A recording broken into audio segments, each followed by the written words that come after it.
Salut à tous, on se retrouve pour l'épisode 3104 du Zap Image. On commence aujourd'hui en ce vendredi 1er novembre avec des anniversaires. Et on commence tout d'abord avec le joueur anglais de Nottingham Forest, James Ward-Prowse. Il fête aujourd'hui ses 30 ans, donc ce joueur les gars, très bon tireur de coups francs, l'un des meilleurs au monde. Donc bon anniversaire à lui également. Le Lyonnais Ernest Nuamah, il fête aujourd'hui ses 21 ans. Nordi Mukiele, l'ancien joueur du Paris Saint-Germain, joueur maintenant du Bayer Leverkusen, il fête aujourd'hui ses 27 ans. Ou Philippe Kostic, joueur du Fenerbahçe, il fête aujourd'hui ses 32 ans. Bon anniversaire à tous ces joueurs et également des grands clubs qui fêtent leur anniversaire aujourd'hui, comme le club de la Juventus Turin.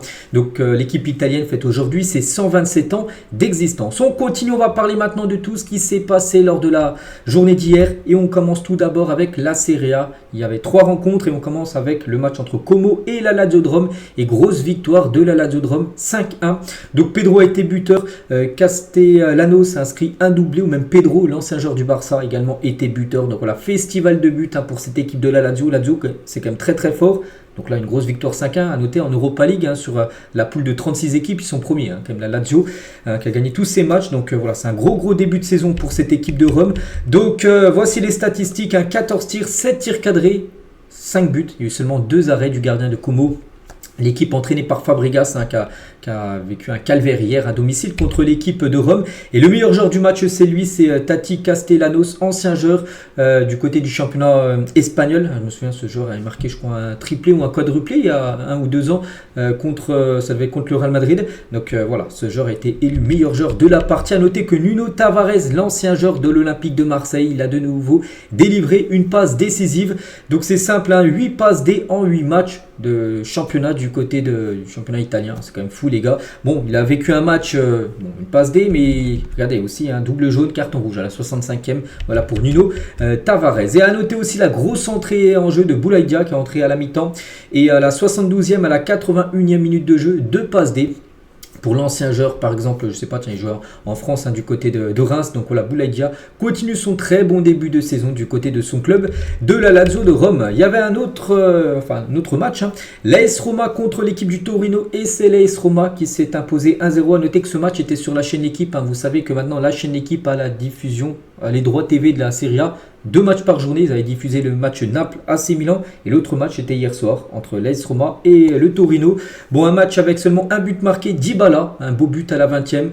J'ai pas vu le match mais j'ai vu son but, voilà, où il dribble le gardien et enfin le défenseur a pu l'enlever avant la ligne, parce que le ballon il a passé la ligne tout doucement, le défenseur, je ne sais pas trop ce qu'il a fait. Bon bref, ça fait 1-0, ça fait but de Dybala et ça fait victoire de l'AS Roma, ça faisait un mois qu'ils n'avaient pas gagné. Quand même l'équipe de l'AS Roma, 10 tirs, 3 tirs cadrés, un but marqué et c'est Paulo Dybala, l'unique buteur du match qui est élu MVP. Et il y avait un autre match, c'était entre le Genoa et la Fiorentina et c'est la Fiorentina qui s'est imposée 1-0 grâce à ce joueur, le numéro 21, Robin Gosens. Donc le joueur allemand, buteur à la 72e minute de jeu pour la Fiorentina. Voici les statistiques de la partie, pratiquement pareil. 4 tirs cadrés pour les deux équipes et c'est la Fiorentina qui a été plus efficace. Et à noter que c'est pas Gosens l'homme du match, pourtant c'est lui qui a marqué l'unique but de la partie, mais plutôt David De Gea, l'ancien gardien de Manchester United. Et pas qu'il a rejoint l'équipe de la Fiorentina 1 an sans jouer, parce que pendant 1 an il galérait à trouver une équipe. Donc là, il a rejoint cette équipe. Hier, il a fait un match exceptionnel. Et surtout en toute fin de match, il a fait quand même 4 arrêts décisifs, mais surtout une frappe en pleine lucarne. Là, on était à la 90e. Voilà, on était dans le temps additionnel. Une frappe en pleine lucarne, il est parti la chercher tout simplement pour ne pas prendre de but et pour faire un clean sheet et pour que son équipe bien sûr gagne à 0 lors de cette rencontre. Donc c'est lui le MVP de cette partie. Du coup, tous les résultats de cette 10e journée en Italie, n'oubliez pas que ça s'est joué mardi, mercredi et jeudi, sur 3 jours différents. Donc voilà, tous les résultats, j'en ai parlé là sur les 3 derniers jours. Et du coup au classement ça donne quoi après 10 matchs Donc Naples en tête, 25 points pour l'équipe du Napoli qui avait perdu le premier match de Serie A et depuis ils n'ont plus perdu. Ils ont tout gagné à part un nul contre la Juve. Donc l'Inter 2e, l'Atalanta 3e, la Fiorentina 4e et la Lazio de Rome à la 5e position. A noter que la Juve loin quand même, 6e au classement. Et l'AS Roma, Milan aussi loin à la 8e position. Milan un match en retard. Et l'AS Roma, heureusement qu'ils ont gagné, mais regardez, ils sont encore très loin au classement, 10e l'équipe de l'AS Roma malgré leur victoire hier. Donc voilà cette journée du côté de la Serie A. On bascule du côté de l'Espagne, c'était pas de la Liga mais plutôt de la Coupe du Roi. Et il y avait une grosse équipe, c'est l'Atlético de Madrid qui jouait contre l'équipe de Vic. Vic c'est une équipe de 6e division. Voilà, c'est une équipe amateur. Ils ont tenu en échec quand même jusqu'à la 80e minute de jeu, l'équipe de l'Atlético Madrid. Et ils ont cédé en toute fin de match à cette équipe de Vic. Donc voilà, ils ont pris un rouge à la 80e. Et une minute après, ils ont pris un penalty d'Alvarez. Voilà, en gros, Julián Alvarez a même inscrit le doublé 81e et 89e minute. Et du coup, l'Atlético se qualifie pour le tour suivant. Donc voilà, une belle victoire bien sûr. Des colchoneros sont fait peur parce que marquer le premier but à la 81e contre une D6. Alors, ils auraient pu se mettre à l'abri bien plus tôt, mais ils n'ont pas réussi. Et du coup, victoire, bien sûr, des Colchoneros. C'est sinon tous les autres résultats de la Coupe du Roi. À noter les qualifications, par exemple, du Betis Séville, ils ont gagné 6-1. Las Palmas a gagné 7-0. Ou par exemple, je sais pas, on pourrait prendre qui en équipe première division, j'en cherche. Là, plus trop. J'en cherche l'Espagnol qui jouera contre le Barça un dimanche, le derby Barça-Espagnol. Ils ont gagné 4-0. À noter que le Barça ou même le Real Madrid. Je crois qu'ils sont exempts de ce tour-là. Pourtant, l'Atlético a joué, mais pas eux. Voilà, le Real et le Barça n'ont pas joué ce tour de Coupe du Roi. On quitte l'Europe, direction l'Arabie Saoudite. Hier, il y avait une grosse affiche Al-Ittihad, le club de Karim Benzema contre l'équipe de Al-Ahly, l'équipe par exemple de Riyad Mahrez. Et c'est Al-Ittihad qui s'est imposé 1-0. Le buteur, c'est Al-Shiri sur une passe D de Moussa Diaby, le joueur français, l'ancien joueur d'Aston Villa. Donc voilà, belle victoire, petite victoire, mais c'est une victoire qui donne 3 points bien sûr à l'équipe de Al-Ittihad. Donc voici les statistiques de la partie. Ça a été un match serré, ça tourne en faveur de l'équipe recevante, on va dire. Et niveau classement, ça donne quoi? Al-Ittihad avec sa victoire recolle à l'équipe de Al-Hilal, mais avec un match en plus pour Al-Ittihad, parce que Al-Hilal joue aujourd'hui un des gros matchs. Al-Hilal, les gars, qui est le rouleau compresseur, 8 matchs, 8 victoires, où joue Neymar, il jouera peut-être ce soir. Et il joue contre Al-Nasser, l'équipe de Cristiano Ronaldo. Ça sera bien sûr une grosse affiche. C'est ce soir à 19h, on parlera bien sûr de ce résultat. Donc Al-Nasser, ils sont où? Ils sont à la 3e position. Donc voilà, pour l'équipe de Ronaldo, 18 points. Déjà 6 points de retard sur l'équipe de Al-Hilal. Il faut s'imposer pour l'équipe de CR7, sinon le titre ne sera pas déjà perdu. Mais Al-Hilal, qui a déjà remporté le championnat la saison dernière, s'ils gagnent, ils ont déjà gagné Al-Ittihad il y a 2 semaines. S'ils gagnent Al-Nasser, s'ils battent les 2e et 3e en l'espace de 15 jours, c'est très compliqué après de revenir bien sûr sur cette équipe. On continue, on revient en Europe. Le programme aujourd'hui, parce que retour des championnats. Donc du côté de la Bundesliga, ce soir il y a le Bayer Leverkusen contre Stuttgart en Liga, il y a Alaves Majorque en Ligue 1, il y a Monaco Angers 19h et Lille-Lyon ce soir à 21h. Et du côté de la Ligue 2, grosse journée avec le Paris FC, l'équipe leader reçoit l'équipe de Rodez, 3 contre l'équipe de Laval, Clermont contre Lorient, Lorient est 2e. Donc on parlera de toutes ces rencontres demain. À noter le match entre Martigues et Red Star, 2 équipes mal classées et 2 promus. Ils étaient en national, ces 2 équipes qui s'affrontent ce soir en Ligue 2.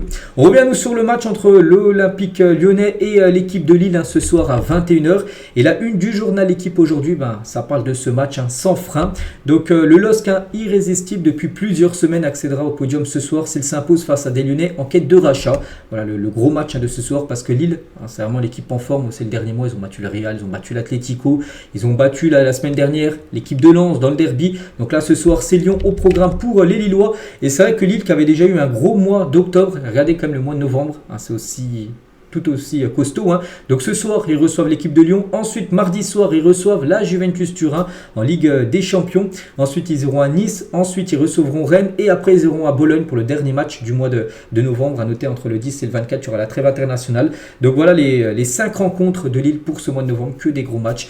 Donc combien sur 15 points, on verra. Parce que mois d'octobre, on leur annonçait pas beaucoup de points. Puis du coup, ils ont pratiquement tout gagné. Il y a comme le Real, l'Atlético en face, tout ça. Donc on verra, bien sûr, parce que c'est une très belle équipe, cette équipe lilloise. Et du côté de l'adversaire, l'équipe de Lyon, voici le groupe de Lyon pour le déplacement du côté de Lille ce soir. Donc Benrahma, Cherki, Fofana, Lacazette, Za, Mikotadze, ils sont tous présents, Tolisso, Matic ou même Maxence Cacré. Notez qu'il manque quand même un joueur, c'est Gift Orban. Il n'est pas blessé, juste il a été écarté du groupe de Lyon face à Lille et il va être sanctionné. Qu'est-ce qu'il a fait? Certaines personnes au sein du club ont mal pris son commentaire sur la publication de Sinali Diomandé, joueur formé chez les Lyonnais, qui a inscrit un but face à eux le week-end dernier. La semaine dernière, il y avait Lyon contre l'AG Auxerre. Il y a eu 2 partout. Et Diomandé, ancien joueur de Lyon, donc il a été buteur avec son club maintenant de l'AG Auxerre, parce que j'ai à l'AG Auxerre contre Lyon. Et du coup, il a mis top, Gift Orban, par rapport au but de Diomandé contre Lyon, le club de Gift Orban. Donc c'est pas passé. L'attaquant nigérien va être reçu par la direction lyonnaise et risque de perdre sa prime d'éthique. Et par rapport à ça, où c'est pas passé auprès de l'Olympique Lyonnais qui met top par rapport à un joueur qui a marqué contre Lyon la semaine dernière. Et ben en gros, il n'est pas dans le groupe, tout simplement. Le joueur Gift Orban pour le match de ce soir. Demain, gros match également en Ligue 1. Il y a le Paris Saint-Germain 17h qui reçoit l'équipe de Lens. Et le groupe vainqueur parisien du jour, c'était lors de l'entraînement. C'était hier soir du côté du campus PSG. Donc voilà, prochain objectif bien sûr, le Racing Club de Lens. Et ça sera un Lens demain très diminué. Pourquoi? Parce que Lens compte 7 absents et 2 incertitudes pour son déplacement à Paris ce week-end. Donc déjà, Wesley Saïd, quadriceps, forfait. Guignou, ischio-jambier, forfait. Jimmy Cabot, genou, forfait. Martin Satriano, il s'est fait les ligaments croisés. Fulgini, ischio-jambier. Medina, suspendu. Donc Aguilar, épaule. Et Justin Diouf et Frankowski, ils sont incertains. On ne sait pas s'ils seront là ou non. Donc voilà, ça fait quand même beaucoup d'absents pour le déplacement. Demain du côté du Parc des Princes, et Brice Samba donne quand même le ton avant le choc demain face au PSG. Il a dit: le PSG est bâti pour titiller les grands en Europe, à nous de préparer un plan pour les embêter. Demain on ne part pas là-bas en victime. Voilà, mais même si, bien évidemment, il y a beaucoup de blessés, tu as des remplaçants, bien sûr, tu as des joueurs qui peuvent remplacer ces joueurs absents. Mais voilà, ça sera un gros match, bien sûr, demain pour Lens, le déplacement du côté de Paris. Et tiens, en parlant du PSG, le PSG exclut un supporter coupable de racisme. Donc un supporter du PSG a été définitivement exclu des groupes de supporters par le club parisien ce jeudi, donc hier, après un incident raciste envers le milieu sud-coréen Kang In-lee lors d'un entraînement. Voilà, regardez, c'est le communiqué officiel de la part du PSG. On peut retrouver ce message-là sur leurs réseaux sociaux. Supporter impliqué dans l'incident avec Kang In-lee a été définitivement exclu des groupes de supporters et le joueur a reçu des excuses immédiatement après la séance d'entraînement de ce supporter. Je ne sais pas trop ce qu'il a dit ou fait envers Kang In-lee. Donc voilà, concernant une info sur le Paris Saint-Germain. On va parler d'un autre match, j'en ai parlé hier, j'ai dit que ce match risque d'être suspendu par rapport à ce qui se passe en Espagne avec les inondations et tout ça. Et voilà, c'est le cas et c'est totalement logique. Donc officiel, Valence-Real Madrid prévu normalement demain soir, samedi à 21h, et est reporté. Donc le sud-est de l'Espagne a été victime de violentes inondations. Le bilan fait état d'au moins une centaine de morts. Je crois que c'est même à 158 d'après le nombre que j'ai vu. C'est fou quand même.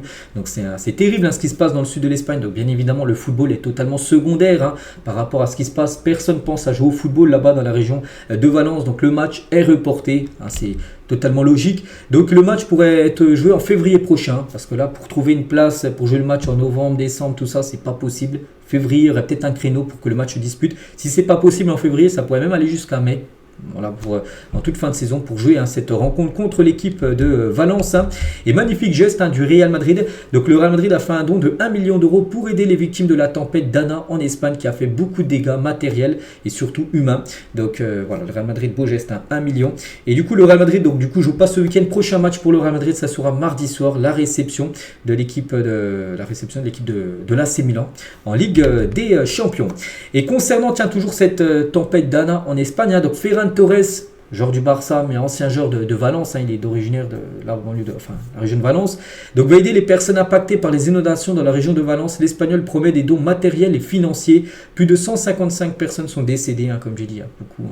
Plus peut-être le nombre va encore augmenter malheureusement, mais voilà, il va faire des dons matériel et financier, donc voilà, pour aider bien sûr les démunis de ce qui se passe, on va dire, du côté de l'Espagne. Grosse force à eux. On continue les gars, on va parler de Kylian Mbappé et quelques infos sur Kylian et différentes infos. Tout d'abord, fin juillet, via son fonds d'investissement, Mbappé a pris le contrôle du Stade Malherbe de Caen après avoir renoncé à Monaco, parce que de base il aurait préféré racheter Monaco plutôt que Caen. Voilà, ça n'a pas pu se faire. Monaco, pourquoi? Parce que la raison est très simple, parce que Monaco coûte beaucoup plus cher que l'équipe de Caen. Cependant, le prix étant trop élevé, il s'est alors rabattu sur le Stade Malherbe de Caen, qui est beaucoup moins cher à racheter. Bon, ça reste quand même très cher pour nous, mais pour Mbappé, c'est moins cher d'acheter Caen que l'AS Monaco. Mais voilà, de base, il avait essayé tout d'abord l'équipe monégasque. Toujours avec Kylian Mbappé, bon, rien à voir avec son rachat de Caen ou même de Monaco. Là, c'était par rapport à la saison dernière, il est au PSG. Donc juste avant la réception du TFC, donc c'était le 12 mai dernier, et Luis Enrique se serait vu ordonner par Nasser, le président, de ne plus intégrer Ethan Mbappé dans le groupe du PSG. C'est pour ça qu'en toute fin de saison dernière, Ethan Mbappé ne jouait plus, il n'était plus convoqué, il était retourné avec l'équipe B, on va dire du côté de Paris, les U19. Donc pourquoi? Parce alors qu'avant il jouait il jouait pas, mais il était souvent dans le groupe. Parce que c'est en gros Nasser qui a dit à Luis Enrique, tu ne convoques plus en gros Ethan, certainement par rapport à Kylian Mbappé, son frère qui allait partir. Donc lorsqu'il débarque dans le vestiaire, Kylian découvre son frère en larmes. Donc un énorme clash oppose alors Kylian et son président à l'époque. Donc voilà, on peut voir c'était très chaud entre Kylian Mbappé et Nasser par rapport que Kylian Mbappé arrivé, il a vu son frère en train de pleurer, qui n'était plus intégré dans le groupe. Et du coup, voilà, Kylian a voulu avoir des réponses par rapport à Nasser. Et là, il y a eu un énorme clash. Donc voilà, le 12 mai, c'était quand Mbappé, Kylian avait déjà annoncé dans une vidéo qui quittait le Paris Saint-Germain en fin de saison. Donc depuis qu'il a annoncé ça, ça a été le clash total. Puis on peut voir que ça continue toujours avec les deux parties, le PSG et Mbappé. Sont actuellement, vont aller au tribunal pour les 55 millions d'euros, vous savez, les salaires impayés. Bref, toujours avec Kylian, rien à voir avec le PSG, mais plutôt maintenant avec l'équipe de France. En septembre dernier, Mbappé a téléphoné à Didier Deschamps pour lui demander de ne pas faire appel à lui. C'était lors de la trêve du mois de septembre. Donc il y avait eu deux matchs, ça avait été l'Italie au Parc des Princes et un match, je crois c'était à Belgique. Donc sous la pression de son père et de sa mère, il a finalement honoré la sélection. Mais de base, il avait appelé Deschamps, j'ai pas envie de jouer ces deux matchs-là. C'est ses parents qui lui ont dit non, tu vas quand même jouer. Bon, il était là en septembre, on peut voir qu'en octobre il n'était pas là. Donc un mois plus tard, donc au mois d'octobre, officiellement blessé entre guillemets, parce qu'on ne pense pas trop qu'il était blessé, et pourtant en mesure de jouer avec le Real parce qu'il avait joué le dernier match juste avant la trêve avec le Real. Donc il était bien absent de sa sélection. Il avait dit peut-être en septembre je viens pas, mais en octobre je viendrai pas. Donc là c'est pas possible, c'est pas digne d'un capitaine. C'est pas digne, capitaine, tu montres l'exemple, tout ça. Tu n'as pas le droit d'appeler ton sélectionneur pour choisir tes matchs. Ça sort de question. Oui, Mbappé, il a fait du bien à l'équipe de France dans le passé. On se souvient en Coupe du Monde, le triplé en finale, tout ça. Mais il n'a pas le droit maintenant avec le statut de capitaine de faire des choses comme ça. C'est inadmissible. Toujours avec Kylian, une autre info également. Par rapport à son nez cassé lors de l'Euro, lorsque Mbappé s'est cassé le nez à l'Euro, les membres du staff de l'équipe de France ont été inondés de messages de marque sur LinkedIn, donc par rapport à qui allait fournir le masque pour Kylian Mbappé. Parce que pour ceux qui fournissent le masque, c'est de la pub en gros. Donc tout le monde voulait être l'heureux qui allait être porté par Mbappé. Et du coup, c'est le Real Madrid qui a initialement proposé un masque à Mbappé pendant l'Euro 2024 avant même qu'il ne signe au club afin de soigner son nez cassé comme il l'avait déjà fait avec Rudiger grâce à des spécialistes. Cependant, les deux masques fabriqués ne lui convenaient pas, les masques fabriqués par le Real Madrid. Et c'est finalement Oakley, ce sponsor, qui a conçu le masque définitif Oakley. En gros, c'est une marque de lunettes. Et ils ont fait, en gros, c'est eux, Oakley, en gros, qui a conçu le masque de Kylian Mbappé, tout simplement, pour jouer l'Euro. Donc, voilà, pas mal d'infos sur Mbappé. C'est pas fini, les gars. Autre chose, là, cette fois-ci, dans son club, au Real Madrid. Et jusqu'ici, épargné par les critiques. Mbappé, vivement maintenant critiqué par les médias, les supporters madrilènes, depuis son classico manqué la semaine dernière avec le Real. Son niveau déçoit et fait naître les premiers doutes à Madrid. Parce que depuis le début de saison, voilà, c'était, même s'il n'était pas super bon, pas buteur à chaque match, ça passait encore pour les supporters. Mais là, depuis le Classico semaine dernière, 8 fois hors jeu, un match fantomatique, et ben là, il commence à les premiers doutes sur Kylian. Regardez par exemple ce supporter du Real Madrid sur Kylian Mbappé. Donc un joueur de son calibre ne peut pas rater autant d'occasions. Il n'est pas du tout au niveau qu'on espérait. On attend énormément plus de lui. Après, on disait aussi que Benzema ne valait rien au début quand Benzema avait quitté Lyon pour rejoindre le Real. Il avait beaucoup été critiqué, Benzema. Il faut lui laisser un peu de temps, mais il commence bien sûr à s'épuiser. On aime Mbappé, parce que si on lui fait la cour pendant 7 ans, lui dire l'applaudir à chaque match même s'il n'est pas bon, et que c'est finalement une escroquerie, et ça serait dur à digérer. Voilà ce qu'il a pu dire ce supporter du Real Madrid sur Kylian Mbappé. Au début ça passait, mais là son manque d'occasion, qui n'est pas au niveau en gros qu'ils espéraient les supporters du Real Madrid, ça commence à plus trop passer du côté de Madrid. Donc attention, parce que peut-être les premiers sifflets pour intervenir lors des prochaines rencontres si de nouveau il est décevant Kylian Mbappé. Oui, il a marqué des buts, mais voilà, pas mal sur penalty. Donc voilà, il y a une grosse attente quand même des supporters du Real Madrid sur Kylian Mbappé. Donc voilà la page Mbappé, pas mal d'infos sur lui au Real, sur son masque, sur l'Euro, sur Deschamps, sur avec le PSG, sur avec Monaco. Voilà, il y a pas mal d'infos aujourd'hui. Tout a été sorti par le journal. L'équipe a fait un gros documentaire, un gros bilan sur la situation actuellement de Kylian. On va parler d'un autre joueur français en grande difficulté, lui du côté du Real. C'est Aurélien Tchouaméni. Le Real Madrid serait prêt à laisser partir Tchouaméni qui ne fait plus l'unanimité au sein du club. Le Français a perdu du terrain et seul Carlo Ancelotti le soutient encore, mais avec moins de conviction. Les Merengues préfèrent le profil d'Eduardo Camavinga, mais pas que ce joueur avait rejoint en 2022 le Real Madrid pour 100 millions d'euros. Ça avait été 80 millions d'euros plus 20 millions de bonus. Le PSG le voulait aussi, du coup il avait fait son choix, le Real. Et depuis, surtout là, ce début de saison, il déçoit énormément. le Real pourrait penser à le vendre lors du mercato 2025. On va parler de Vini Junior. Donc le Real Madrid souhaite prolonger Vini Junior. Le club a contacté l'entourage du Brésilien depuis déjà un mois pour discuter du sujet. Le joueur lié au club jusqu'en 2027 n'est pas pressé et attend le meilleur moment pour discuter de cette prolongation. Bon, il lui reste encore 3 ans de contrat pour Vini Junior, mais le Real aimerait déjà commencer à préparer le terrain pour prolonger bien sûr le deuxième au dernier ballon d'or. Donc voilà, pour l'instant Vini, peut-être il prolongera, mais voilà, pour l'instant il n'est pas prêt à prolonger, on va dire là, dans l'immédiat. Et toujours tiens avec Vini et par rapport à son non-ballon d'or, et le ballon d'or remporté par Rodri, Paul Scholes, très grand joueur à l'époque anglais, il a dit: Rodri est un meilleur footballeur que Vini Junior, c'est une victoire pour les joueurs de milieu de terrain. C'est vrai que c'est une grosse valorisation, il y a beaucoup de milieux de terrain qui auraient mérité peut-être un ballon d'or. On pense à Iniesta, on pense peut-être à Pirlo, on pense à tous ces joueurs qui n'ont pas remporté le ballon d'or. C'est peut-être une victoire pour les milieux de terrain, bien sûr, ce ballon d'or remporté par Rodri. Et au Real Madrid, on adore le profil du nouveau ballon d'or, Rodri. Le club voit en lui la solution à leurs problèmes au milieu de terrain. Voilà, ferme relevo. C'est vrai que Rodri, les gars, c'est un magnifique joueur. C'est un joueur espagnol. Bon, peut-être ancien joueur de l'Atlético, mais le Real serait très intéressé pour essayer de s'offrir Rodri, qui est blessé jusqu'à la fin de saison, donc on verra. Parce que le Real Madrid, c'est le club bien sûr qui peut faire venir n'importe quel joueur. On va parler de Matt Hummels, s'est exprimé sur l'absence de membres du Real Madrid à la cérémonie du Ballon d'Or, que la délégation du Real a boycotté, on peut dire, cette cérémonie, et a comparé l'attitude des merengues à Donald Trump. Donc il a dit utiliser l'expression manque de respect quand on n'a pas gagné une élection, c'est très semblable à du Trumpisme, et c'est irrespectueux envers les autres, c'est une mauvaise chose.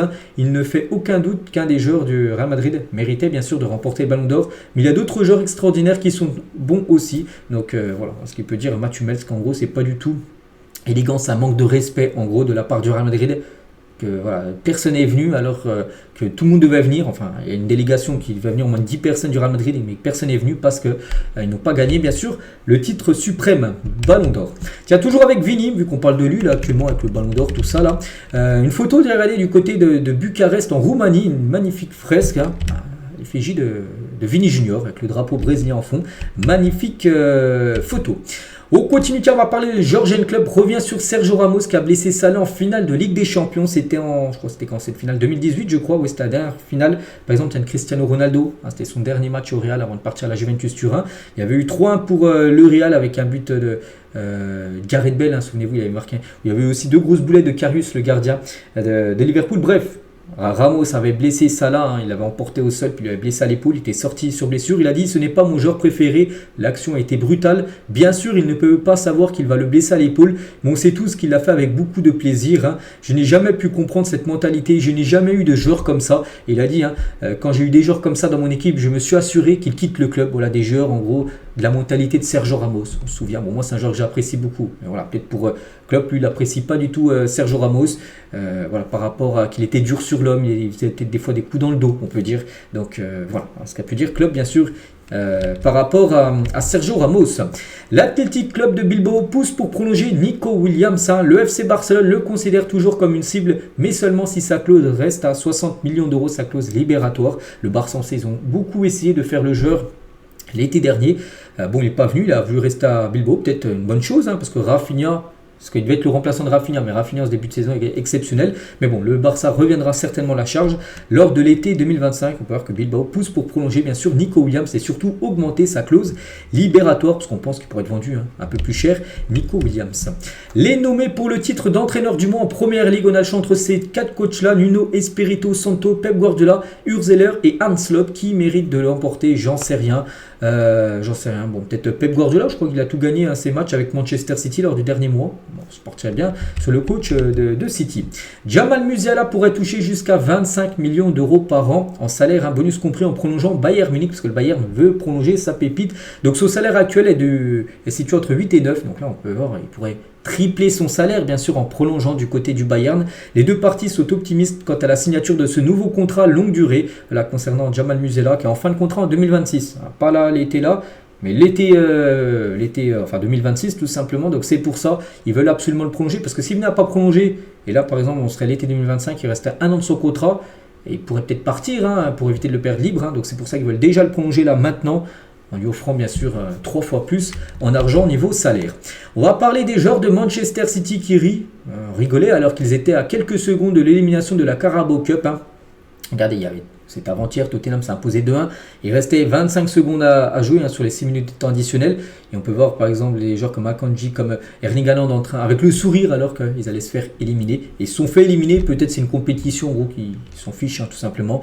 Parce qu'ils sont engagés dans beaucoup de compètes, bien sûr City. Et peut-être celle-là, comme ils ont fait la saison dernière où ils se sont fait éliminer en 16e, là c'est en 8e de finale où ils se sont fait sortir l'équipe de City en Coupe de la Ligue anglaise. Et c'est vrai que City du côté du Tottenham Hotspur Stadium, ils ont beaucoup de mal. Depuis son inauguration en 2019, le Tottenham Hotspur Stadium est la véritable bête noire de Manchester City. Donc 8 matchs il y a déjà eu entre Tottenham à domicile et City. Il y a quand même 6 défaites de City. C'est fou, ils se sont imposés seulement la saison dernière. Ils ont gagné 2-0 en Première Ligue, ils ont gagné aussi 1-0 en FA Cup. Sinon, on a tous les autres coups. Et en plus, ils n'arrivent pas à marquer 1-0, 2-0, 2-0, 1-0, 1-0. Voilà, c'était à chaque fois des matchs en perdant et surtout 6 défaites en 8 matchs de City du côté du nouveau stade de Tottenham.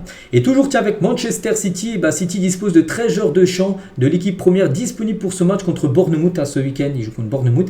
Il y a beaucoup actuellement de blessés du côté de City. Le dernier en date, c'est Savinho qui s'est blessé lors du match contre Tottenham qu'on parlait juste avant là, en EFL Cup.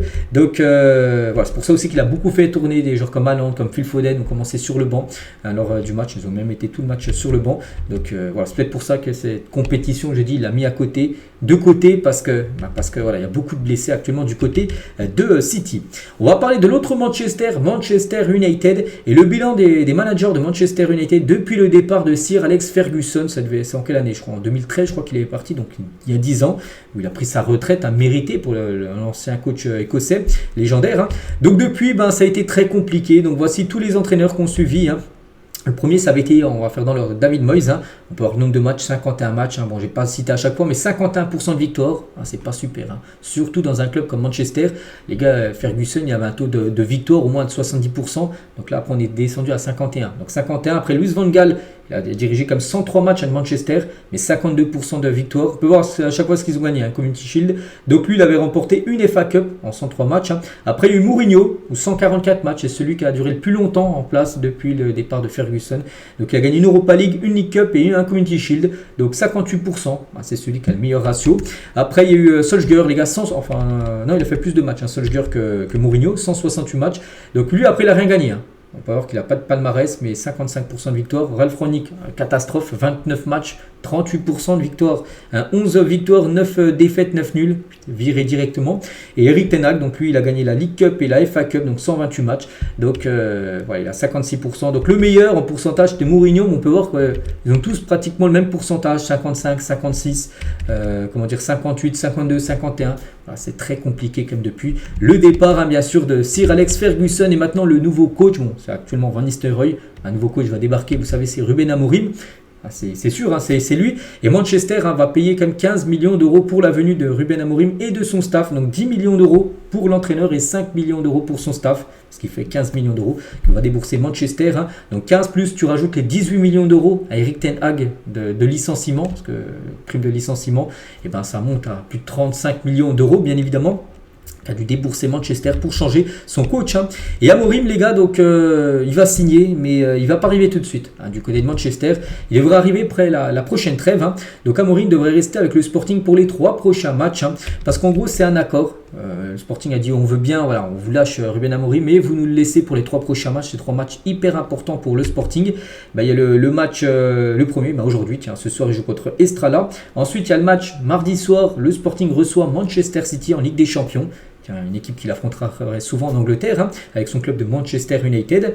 Et après, un déplacement à Braga, qui est, je crois, 3e du championnat portugais, enfin 3 ou 4e. Voilà, c'est une grosse équipe, Braga.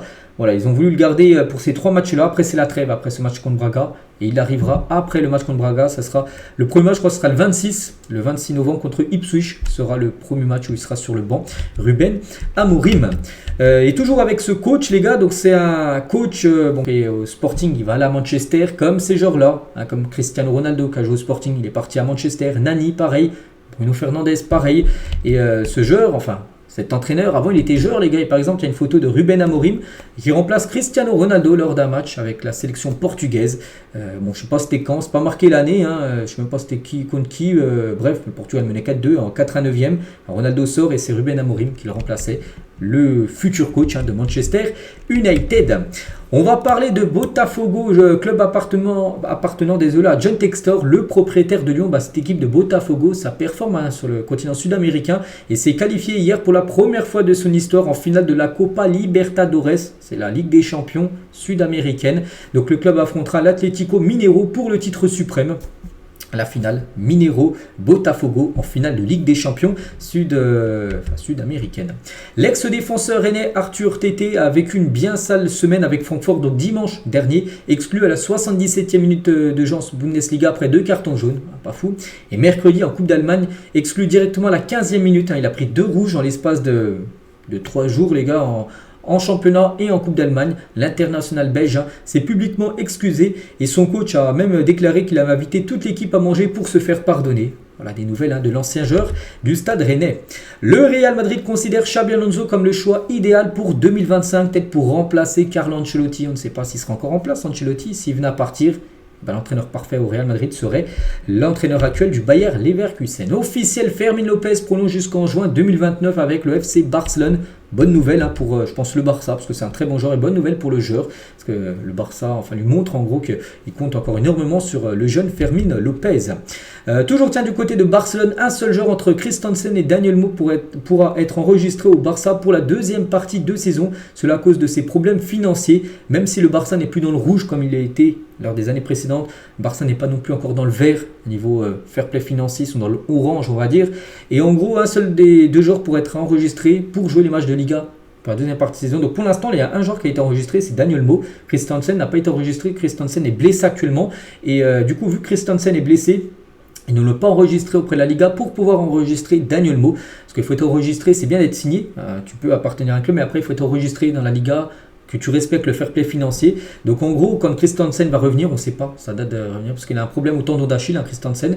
Et c'est quand les deux seront là, il y en a un qui pourra jouer, l'autre... si le problème financier n'est pas résolu au Barça, il n'y en a qu'un des deux qui pourrait jouer la deuxième partie de saison en Liga. La première titularisation de Bradley Barcola avec le PSG, c'était face à l'OM le 24 septembre 2023, on va dire il y a 1 an et 1 mois à peu près, grosso modo. Donc le week-end dernier, il disputait son deuxième classique. Depuis sa première titularisation, il porte son bilan à 49 matchs, toutes compétitions confondues avec le PSG, pour 13 buts et 10 passes D. Et avec l'équipe de France, c'est 9 matchs, 2 buts, 1 passe D et 1 euro disputé. C'est pas mal, bien sûr, les statistiques de Bradley Barcola depuis qu'il a rejoint le PSG. Et surtout grâce, je pense, au PSG, il a pu intégrer, bien sûr, le groupe de l'équipe de France. Et actuellement, Bradley Barcola est le joueur le plus cher de la Ligue 1. Barcola est évalué à 65 millions d'euros. C'est actuellement le joueur le plus cher de la Ligue 1 devant l'attaquant. C'est chaque club le joueur le plus cher. Donc au PSG, c'est Barcola. À Lille, c'est Jonathan David qui coûte actuellement 45 millions. N'oubliez pas que le joueur est en fin de contrat, en fin de saison. Et par exemple, du côté de Marseille, c'est Mason Greenwood, le joueur le plus cher de l'effectif marseillais. Il coûte 35 millions d'euros. On va parler de Paul Pogba. Le procès concernant la séquestration et la tentative de racket qu'a subi Paul Pogba en 2022 aura lieu du 26 novembre au 3 décembre prochain, dans à peu près un mois. Au total, 6 hommes parmi des amis d'enfance du joueur ainsi que son frère Mathias seront jugés. Voilà, pendant cette semaine de jugement, on en reparlera quand elle aura le lieu. Quentin Merlin va faire son retour dans le groupe de l'Olympique de Marseille face à Nantes. Ce week-end, c'est une bonne nouvelle pour Marseille parce qu'il était blessé depuis quelques temps. Il va faire son retour, le défenseur gauche Quentin Merlin. Il va retrouver son ancien club parce qu'avant de jouer à Marseille, il jouait au FC Nantes, futur adversaire de l'OM. Les clubs ayant formé le plus de joueurs évoluant dans les 5 gros championnats européens, le premier club, et c'est le Barça, la Masia on va dire. 46 joueurs maintenant évoluent dans les gros championnats en Europe qui sont sortis du centre de formation du Barça. Donc ensuite, c'est le centre de formation du PSG. 35 joueurs actuellement sortent du centre de formation du PSG et jouent maintenant dans un club du 5 gros championnats européens. Après, il y a le Real Madrid, mais on peut voir par exemple que Rennes ou même Lyon, on peut voir quand même 3 clubs français dans le top 6. Elle est là, bien sûr, la formation, la française, pour vous montrer la qualité des centres de formation de certains clubs français. Officiel, Montpellier recrute Nicolas Maksimovic, le défenseur serbe âgé de 32 ans, était libre depuis son départ du club turc Antalyaspor l'été dernier. Donc vu qu'il était libre il peut s'engager, bien sûr, tiens, ce 1er novembre. Hein. Donc surtout que Montpellier, hein, c'est une catastrophe. Hein. Déjà dernier de la Ligue 1, et ils ont pris, je sais plus, ils sont à 29 buts de prix. Je crois que c'est plus arrivé depuis 30-40 ans qu'une équipe prenne autant de buts après une dizaine de journées de Ligue 1. Donc voilà, c'est pour ça qu'ils recrutent un nouveau défenseur, c'est lui.